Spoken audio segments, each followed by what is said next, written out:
저는 오늘 의무 vs 사랑이라는 제목으로 설교를 하겠습니다. Today I will give a sermon titled Duty vs Love.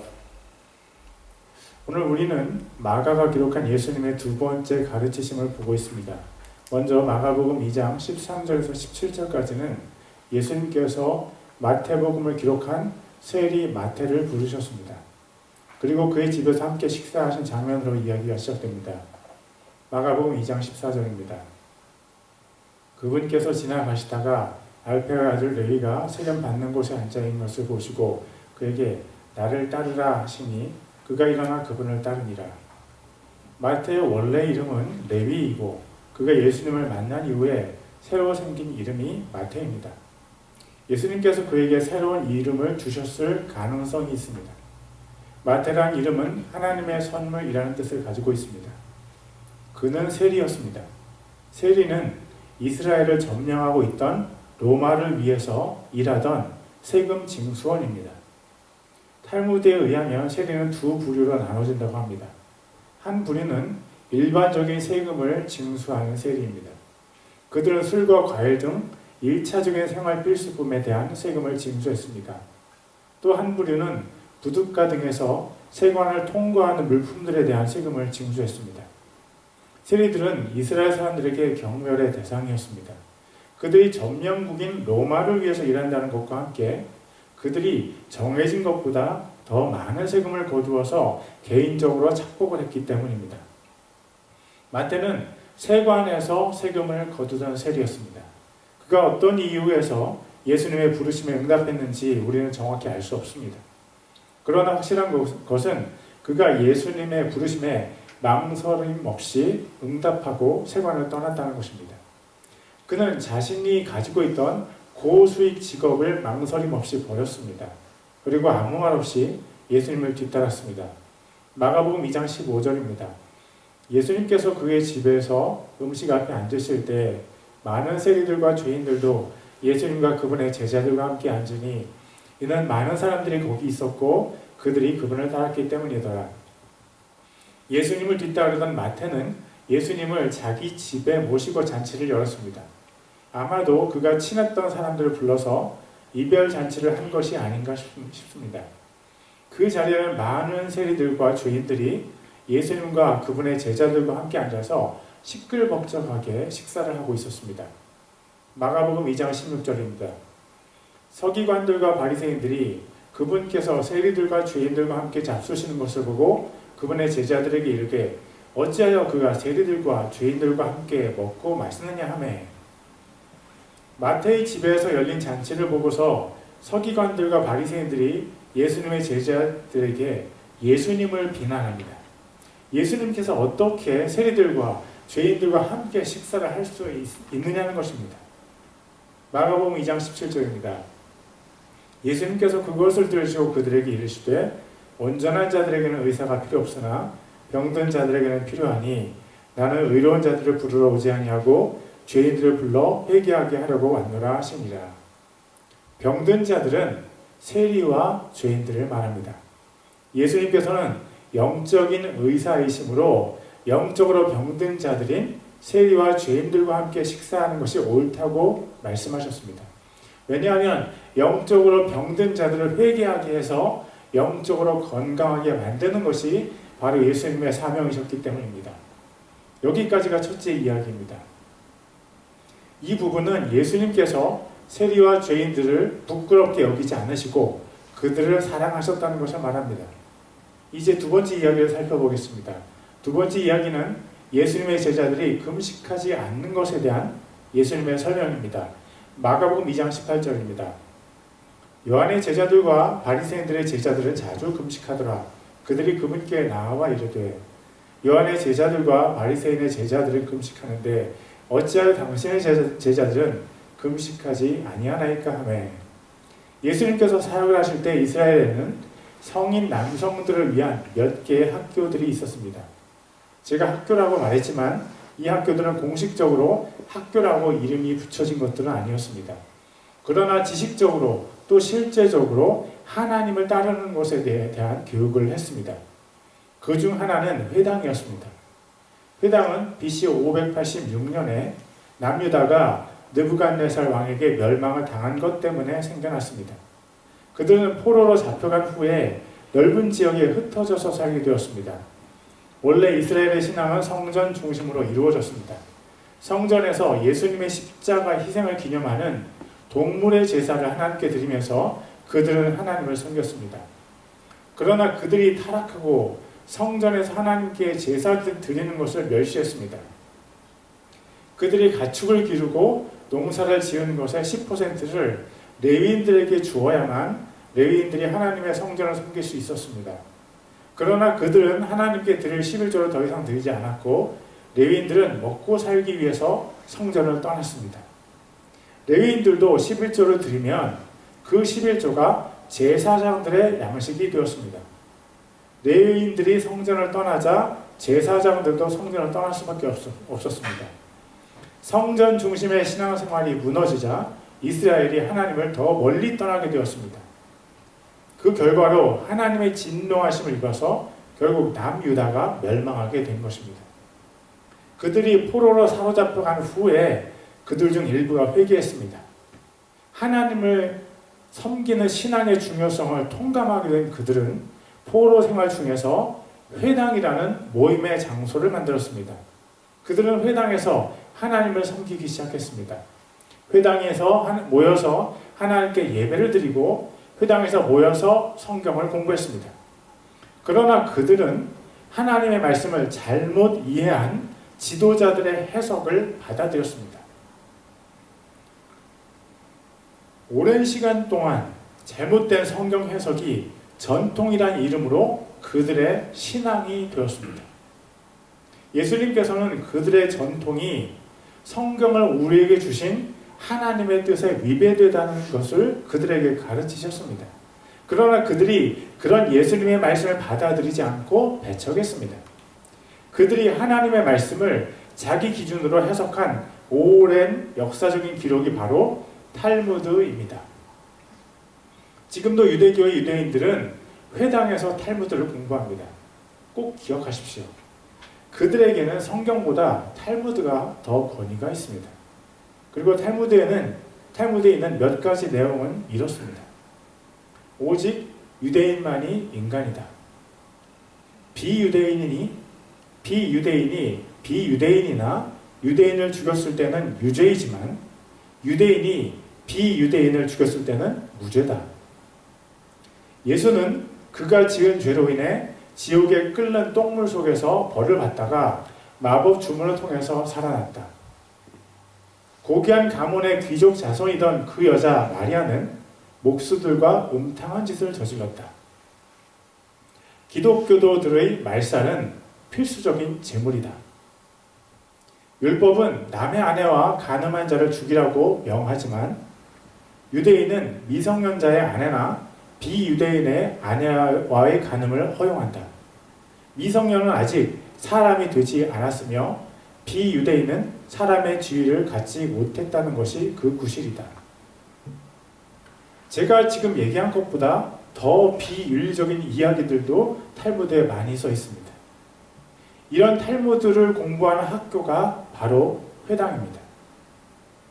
이스라엘 사람들이 포로 생활에서 돌아가서 성전을 세웠으면 그들은 회당을 없앴을까요? 아닙니다. 포로 생활에서 귀환한 이후에도 그들은 회당을 교육의 중심 기관으로 유지시켰습니다. 이 회당에서 장로들의 전통으로 성경을 가르친 사람들이 서기관들입니다. 또 회당을 중심으로 하나님 앞에서 자신을 깨끗하게 유지하려고 했던 사람들이 바리새인들입니다.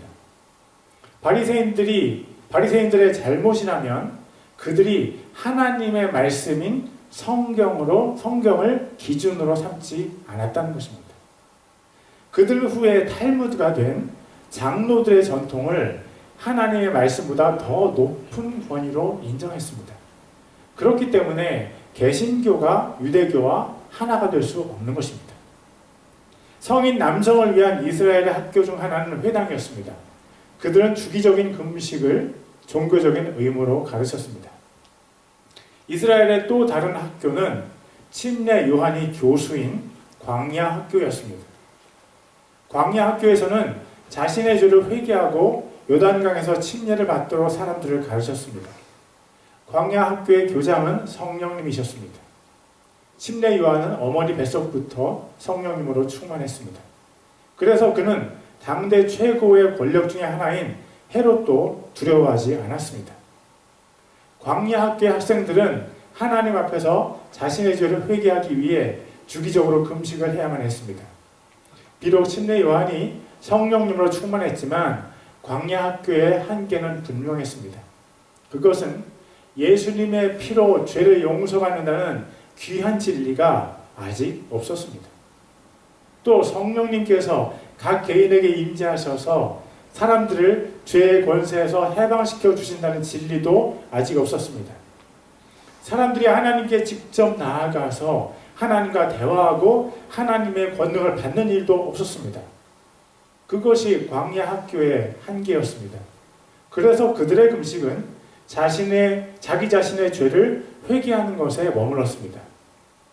그들이 금식을 통해서 하나님과 더 깊은 친밀감을 가질 수가 없었습니다. 예수님께 사람들이 질문했습니다. 요한의 제자들과 바리새인의 제자들은 금식하는데 당신의 제자들은 왜 금식하지 않습니까? 예수님의 대답이 그들의 질문에 이어서 제시되었습니다. 마가복음 2장 19절과 20절입니다. 예수님께서 그들에게 이르시되 신랑이 신부방 아이들과 함께 있을 때 그들이 금식할 수 있겠느냐? 그들이 신랑과 함께 있을 동안에는 금식할 수 없느니라. 그러나 날들이 이르러 그들이 신랑을 빼앗기리니 그 날들에는 그들이 금식할 것이니라. 예수님의 제자들이 금식하지 않는 이유는 예수님께서 아직 고난을 당하지 않으셨기 때문이었습니다. 예수님께서 고난을 당하시고 돌아가시면 예수님의 제자들도 금식하게 될 것입니다. 실제로 예수님의 부활과 승천 이후에 제자들은 때에 따라서 금식하며 기도했습니다. 사도행전 13장에서 안디옥 교회가 바나바와 바울을 선교사로 파송하기 전에 교회는 금식하며 하나님의 음성을 들었습니다. 그리고 바나바와 바울이 예수님을 전하며 교회를 세울 때에도 그들은 금식으로 기도했습니다. 예수님께서 제자들을 떠나신 이후에 제자들은 성령님의 인도하심 가운데 금식했습니다. 마가복음 2장 21절과 22절입니다. 또 아무도 새 옷감 조각을 낡은 옷에 대고 깁지 아니하나니 그렇게 하면 그것을 메운 새 조각이 낡은 옷을 당기어 그 찢어짐이 더 심하게 되느니라. 아무도 새 포도즙을 낡은 부대에 넣지 아니하나니 그렇게 하면 새 포도즙이 부대를 터뜨려 포도즙이 쏟아지고 부대도 망가지니라. 오직 새 포도즙은 반드시 새 부대에 넣어야 하느니라 하시니라. 예수님의 제자들의 금식은 새 옷감 조각이고 새 포도즙입니다. 바리새인들이나 요한의 제자들이 하는 금식은 낡은 옷이고 낡은 포도주 부대입니다. 왜 그렇습니까? 그것은 예수님의 십자가 희생이 모든 것을 바꾸어 놓기 때문입니다. 예수님께서 십자가에서 흘리신 피가 사람의 모든 죄를 깨끗하게 씻습니다. 예수님께서 십자가에서 피를 흘려 죽으셨을 때 우리의 죄에 대한 마귀의 모든 권세가 깨어졌습니다. 예수님께서 피를 흘리심으로 하나님과 인간 사이에 막힌 장벽이 무너졌습니다. 예수님의 피로 인해 예수님의 제자들은 죄에서 해방되었고 성령님의 음성을 들으며 승리하는 그리스도인의 생활을 하게 되었습니다. 예수님의 피는 이전에 어떤 종교적인 관습도 할 수 없는 새로운 하나님의 권세를 사람들에게 주셨습니다. 예수님의 피로 말미암아 우리는 더 이상 우리 자신의 노력으로 신앙생활을 하지 않게 되었습니다. 우리는 예수님의 피로 말미암아 성령 하나님의 권능으로 하나님을 섬기게 되었습니다. 예수님의 희생은 완전히 새로운 것이었습니다. 훗날 탈무드가 된 장로들의 전통을 믿는 바리새인들의 금식은 하나님과 전혀 상관이 없는 것이었습니다. 자기 자신의 죄를 깊이 회개한 침례 요한의 제자들의 금식은 진실했지만 예수님의 피가 없는 제한된 은혜였습니다. 그리고 예수님의 제자들은 훗날 제자들이 훗날 하게 된 금식은 전혀 새로운 개념이었고 새로운 역사였습니다. 예수님께서 우리와 하나님 사이의 다리가 되셨기 때문입니다. 우리의 금식은 하나님께서 받으실 향기로운 제물이 되었습니다. 그것이 바로 예수님의 제자들이 예수님께서 그들을 떠나신 이후에 하게 된 금식입니다. 우리는 지금까지 예수님을 중심으로 일어난 두 가지 사건을 보았습니다. 하나는 예수님께서 세리 마태의 집에서 세리들과 죄인들과 잔치할 때 일어난 일입니다. 또 하나는 예수님의 제자들이 금식을 하지 않는 것에 대한 예수님의 답변입니다. 우리는 성경을 읽을 때 보통 이 두 가지 사건을 별개의 사건으로 봅니다. 그런데 우리가 한 가지 놓치기 쉬운 것은 문맥입니다. 문맥이 왕이라는 말이 있습니다. 마가복음을 기록한 마가는 도대체 왜 별 상관없어 보이는 두 사건을 연달아 적은 것일까요? 또 마가를 감동하셔서 마가복음을 적게 하시는 성령님께서는 왜 이 두 사건을 연달아 적으신 것일까요? 제가 설교를 준비하면서 저는 이 두 사건 중에서 어떤 부분을 선택해서 설교를 할지를 고민했습니다. 그런데 성령님께서 이 두 사건 모두를 설교하라는 마음을 주셨습니다. 제 마음은 조금 복잡해졌습니다. 별 상관없어 보이는 이 두 사건을 한 편의 설교에서 설교하는 것이 제 마음에 부담이 되었습니다. 그러나 성령님께서는 제 마음에 계속해서 두 사건을 설교하라는 마음을 주셨습니다. 그래서 불편한 마음을 안고 두 사건을 몇 번 더 읽었습니다. 그러던 제 눈에 두 사건을 꿰뚫는 한 가지 공통점이 보이기 시작했습니다. 저는 그것을 볼 수 있는 눈이 없는데 성령 하나님께서 제게 보여주신 것입니다. 그것이 바로 오늘 설교의 제목이 된 의무 vs 사랑입니다. 이 두 사건의 주인공은 물론 예수님이십니다. 그러나 이 두 사건 모두에서 예수님께 반대해서 언급되는 사람들이 있었는데 그들은 바리새인들이었습니다. 첫 사건에서는 예수님께서 왜 세리와 죄인들과 함께 먹는지에 대해서 바리새인들이 예수님의 제자들에게 따졌습니다. 둘째 사건에서는 예수님의 제자들과 다르게 바리새인들의 제자들이 금식을 한다고 언급이 되어 있었습니다. 바리새인들로 대표되는 그 당시 사람들의 신앙은 의무라고 표현할 수 있습니다. 율법의 의무를 다하는 것이 그 당시 어떤 사람들의 신앙적인 최선이었습니다. 그들에게는 하나님의 말씀이 있었고 아직 예수님을 통한 죄 용서가 그들에게 다가오지 않았었습니다. 일부 사람들이 할 수 있는 최선은 종교적인 의무를 다하는 것이었습니다. 예수님을 찾아온 부자였던 젊은 관원을 기억하십니까? 그가 예수님께 질문합니다. 누가복음 18장 18절입니다. 어떤 치리자가 그분께 여쭈어 이르되 선한 선생님이여 내가 무엇을 하여야 영원한 생명을 상속받으리이까 하매 그는 영원한 생명을 얻고 싶었습니다. 예수님께서 십계명을 지키라고 하시자 그가 이렇게 대답합니다. 누가복음 18장 21절입니다. 그가 이르되 이 모든 것은 내가 어려서부터 지켰나이다 하거늘. 예수님이 없는 신앙생활의 최고봉은 하나님의 말씀에서 요구하는 모든 의무를 실천하는 것입니다. 20세기 위대한 성서 해석자요 저술가인 윌리엄 바클레이는 세리와 죄인들에 대해서 이렇게 썼습니다. 일반인들, 특히 바리새인들이나 서기관들에 의해서 이방인 취급을 받았다. 엄격한 율법 준수자들은 그들, 즉 세리와 죄인들과는 식탁을 같이 하지 않았고 여행도 사업도 같이 하지 않았다. 딸을 그들, 즉 세리와 죄인들 중 어떤 사람에게 주는 것은 야생동물에게 주는 것만큼이나 나쁜 일이었다. 그들은 자신의 신앙적인 의무를 준수하기 위해서 항상 신경이 곤두서 있었습니다. 완벽하게 신앙적인 의무들을 준수하는 것은 곧 그들이 하나님의 인정을 받는 방법이라고 그들은 믿었습니다. 그에 비해 예수님께서 우리에게 보여주신 그분의 행하심은 사랑입니다. 예수님께서 세리 마태의 집에서 세리들과 죄인들과 식사를 하신 것은 그들을 사랑하신 것입니다. 세리나 죄인들은 바리새인들에게 지독한 냉대와 비난을 받는 사람들이었습니다. 죄인이라고 낙인이 찍힌 사람들이 그 시대에 있었다는 것이 놀랍지 않습니까? 죄인이라는 표현은 바리새인들이 언급하기 전에 마가가 그들에게 먼저 사용했습니다. 마가복음 2장 15절입니다. 예수님께서 그의 집에서 음식 앞에 앉으실 때에 많은 세리들과 죄인들도 예수님과 그분의 제자들과 함께 앉으니,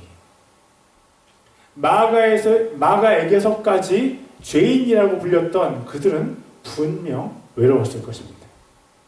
그들처럼 죄인이라는 오명을 가진 사람들이나 세리 같은 공공의 적들만이 그들을 친구로 대해 주었을 것입니다.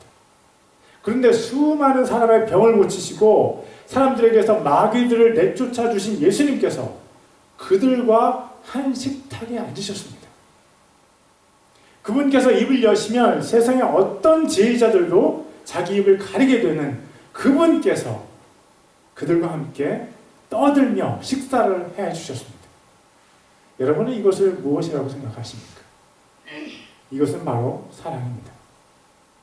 사랑은 식사를 함께 나누는 것으로 시작됩니다. 우리 공동체의 사랑도 식사와 함께 꽃을 피웁니다. 이웃을 사랑하는 것은 무엇으로 시작됩니까? 이웃에게 돈을 주고 필요한 것을 채워주는 것으로 시작됩니까? 아닙니다. 이웃을 사랑하는 것은 그들과 함께 식탁에 마주 앉아서 그들의 눈을 바라보고 웃고 같이 먹는 것으로 시작됩니다. 우리를 사랑하시는 예수님께서 라오디게아 교회에 하신 말씀을 기억하십니까? 요한계시록 2장과 3장에 7교회가 나오는데 그 교회들 중에 유일하게 칭찬이 한마디도 없는 교회가 바로 라오디게아 교회입니다. 예수님께서 그 교회에게 회개하라고 하신 후에 이 말씀을 하십니다. 계시록 3장 20절입니다. 보라, 내가 문에 서서 두드리노니 누구든지 내 음성을 듣고 문을 열면 내가 그에게로 들어가 그와 함께 만찬을 먹고 그는 나와 함께 먹으리라. 가장 타락한 교회에게 예수님께서 원하신 것은 함께 만찬을 먹자는 것이었습니다. 함께 만찬을 먹는 것은 예수님의 사랑의 표현이었습니다. 함께 먹는 것이 사랑의 시작이기 때문입니다. 예수님께서 세리와 죄인들과 함께 식사하시면서 그들을 사랑하셨습니다. 그리고 예수님께서 제자들을 사랑하셨다는 것을 두 번째 이야기에서 찾을 수 있습니다. 요한의 제자들과 바리새인의 제자들처럼 당신의 제자들도 금식해야 합니다 라는 요구에 예수님께서 이렇게 대답하셨습니다. 마가복음 2장 19절입니다. 예수님께서 그들에게 이르시되 신랑이 신부방 아이들과 함께 있을 때 그들이 금식할 수 있겠느냐? 그들이 신랑과 함께 있을 동안에는 금식할 수 없느니라. 고대 이스라엘의 결혼은 먼저 두 사람의 정혼으로부터 시작됩니다. 두 사람이 정혼을 하면 신랑은 자기 집으로 돌아가 신부와 함께 살게 될 집을 준비합니다.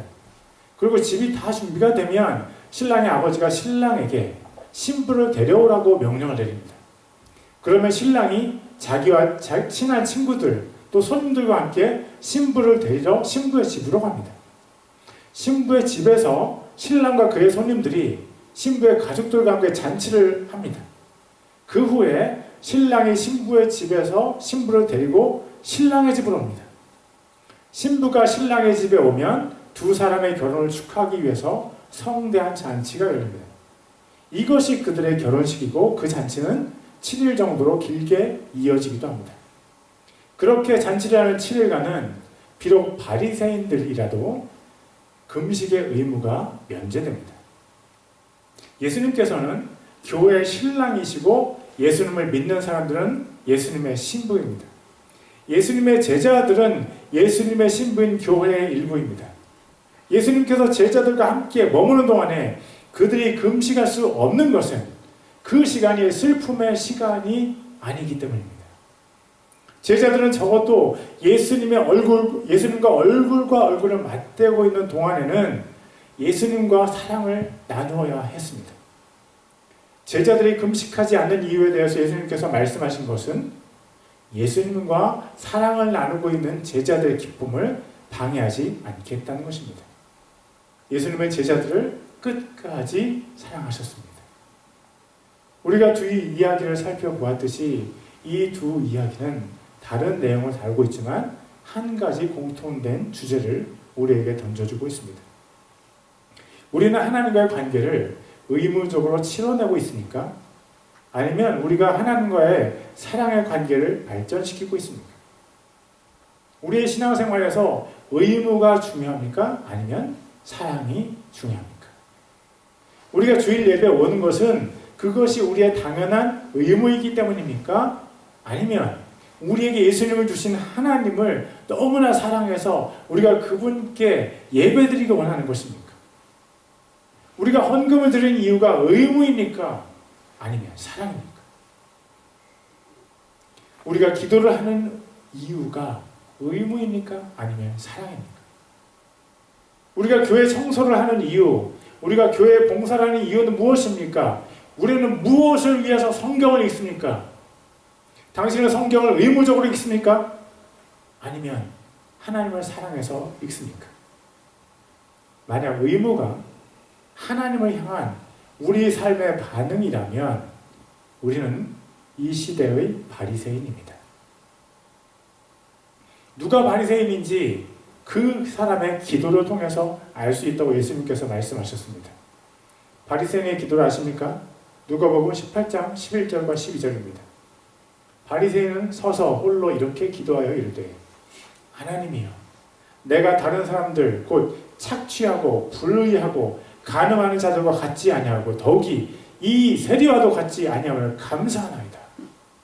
나는 일주일에 2번 금식하고 내 모든 소유의 11조를 드리나이다 하고. 바리새인이 왜 이런 어처구니 없는 기도를 하는 줄 아십니까? 예수님께서 그 이유를 말씀하셨습니다. 누가복음 18장 9절입니다. 또 그분께서 자기가 의롭다고 스스로 믿고 다른 사람들을 멸시하는 어떤 자들에게 이 비유를 말씀하시되 자신이 하나님께 의무를 완벽히 했다고 믿는 사람은 스스로를 의롭게 여깁니다. 그래서 그런 사람들이 그 의무를 다하지 않은 다른 사람들을 마음속으로 멸시합니다. 하나님께 그의 의무를 다하고 다른 사람을 멸시하는 사람이 바로 바리새인들입니다. 그러나 하나님을 사랑해서 기도하는 사람은 기도의 내용이 다릅니다. 누가복음 18장 13절입니다. 세리는 멀리 서서 감히 눈을 들어 하늘을 우러러보지도 못하고 다만 가슴을 치며 이르되 하나님이여 죄인인 내게 긍휼을 베푸소서 하니라. 이 세리가 하나님을 사랑하는 줄 목사님이 어떻게 합니까?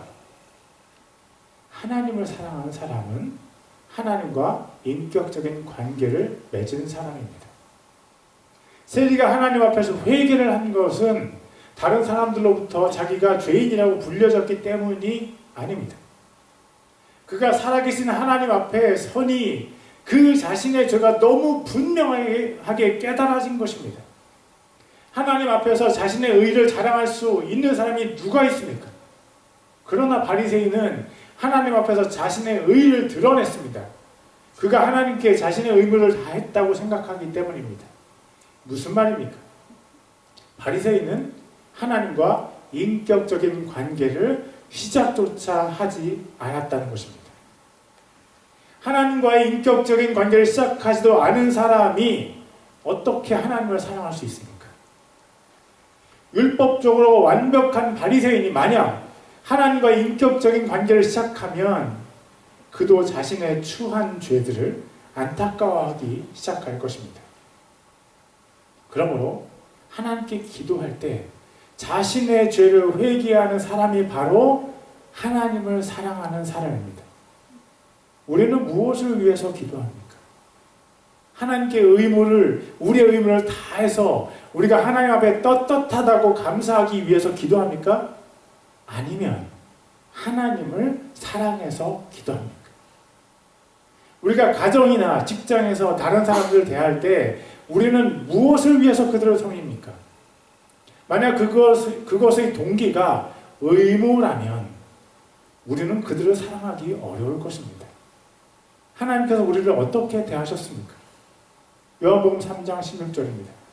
하나님께서 세상을 이처럼 사랑하사 자신의 독생자를 주셨으니 이것은 누구든지 그를 믿는 자는 멸망하지 않고 영존하는 생명을 얻게 하려 하십니다.